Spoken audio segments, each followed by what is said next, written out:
महल की संगमरमर की सीढ़ियां उतरते हुए रेवेन ने ठंडी हवा में लंबी सांस ली।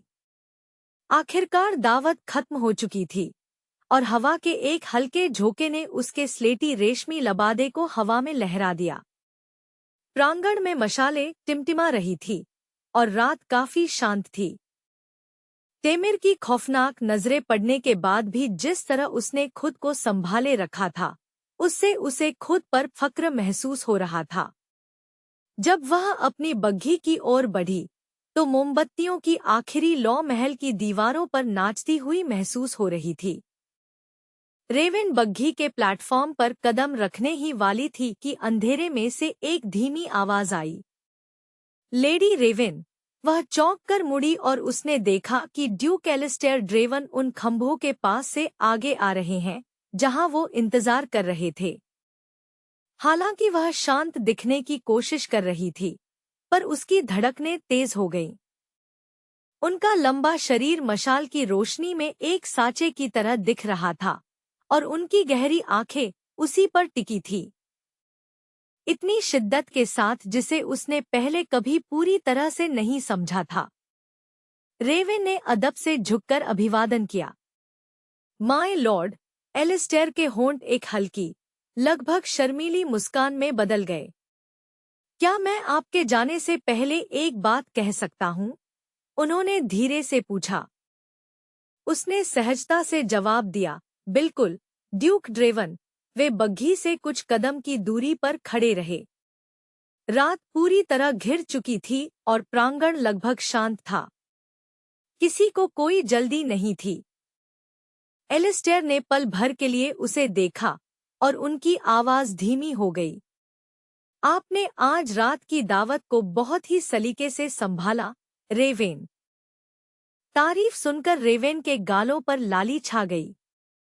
उसने नजरें झुकाकर बुदबुदाते हुए कहा, मैंने बस शांत रहने की कोशिश की। उसने आगे कहा, यह आप ही थे जिसने मुझे उस रात सुरक्षित रखा। उसने दोबारा उसकी आंखों में देखा। मैं हमेशा आपकी कर्जदार रहूंगी, वह धीरे से बोलती रही। मुझे उस रात ढूंढने के लिए शुक्रिया। एलिस्टेयर ने एक पल के लिए झिझका और फिर नरमी से मुस्कुराया।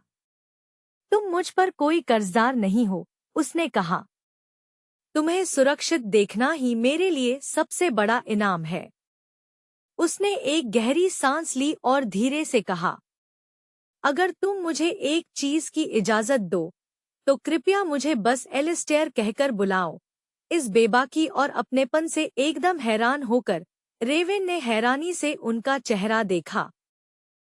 फिर उसने उसका नाम लिया, एलिस्टेयर। उसने ऐसे सिर हिलाया मानो उस एक शब्द से सब कुछ पूरा हो गया हो। बहुत बेहतर, वह धीरे से सहमत हुआ।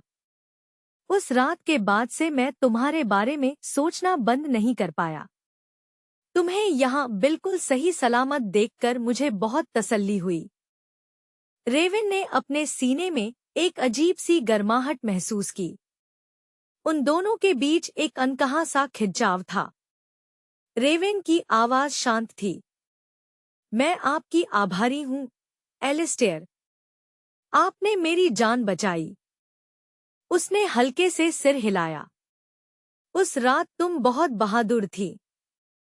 तुम्हारे पास डरने का हर कारण था, लेकिन तुमने खुद को बहुत हिम्मत से संभाला। वो कुछ ऐसा था जिसे मैं भूल नहीं सकता। रेवेन के होठों पर हल्की सी मुस्कान आ गई। मशाल की रोशनी में एलिस्टेयर का चेहरा एकदम सच्चा और दयालु लग रहा था। आप मुझे उससे कहीं ज्यादा मजबूत समझते हैं जितना मैं असल में महसूस करती हूँ, रेवेन ने धीरे से कहा। लेकिन मैं आपसे वादा करती हूँ, मैं मजबूत बनना सीख रही हूँ। एलिस्टेयर ने अपना गला साफ किया, जैसे खुद को बोलने के लिए मजबूर कर रहा हो। मुझे अब आपको जाने देना चाहिए, उसने अपनी आवाज में चिंता छिपाए बिना कहा। कृपया रेवेन, आज घर लौटते समय सावधान रहना। रेवेन ने अपना सिर झुकाया। मैं रहूंगी। और एलिस्टेयर, सब कुछ के लिए शुक्रिया, उसने झुकते हुए कहा। शुभ रात्रि, रेवेन। शुभ रात्रि, एलिस्टेयर, उसने भी जवाब दिया और एक आखिरी बार उसकी ओर बड़ी गहराई से देखा। रेवेन बग्घी की ओर बढ़ी और एक नौकर ने उसका दरवाजा खोल दिया। एलिस्टेयर कुछ कदम दूर शांति से खड़ा रहा और उसे अंदर जाते हुए देखता रहा। बग्घीवान के इशारा करते ही उसने सलाम में हल्का सा हाथ उठाया। बग्घी के अंदर रेवेन नर्म सीट में धंस गई और उसने अपने लबादे को और कस लिया। जैसे ही घोड़ों ने दौड़ना शुरू किया, मखमल का मोटा पर्दा गिर गया। बग्घी की शांति में रेवेन ने पल भर के लिए आंखें बंद कर ली और इस एहसास में डूब गई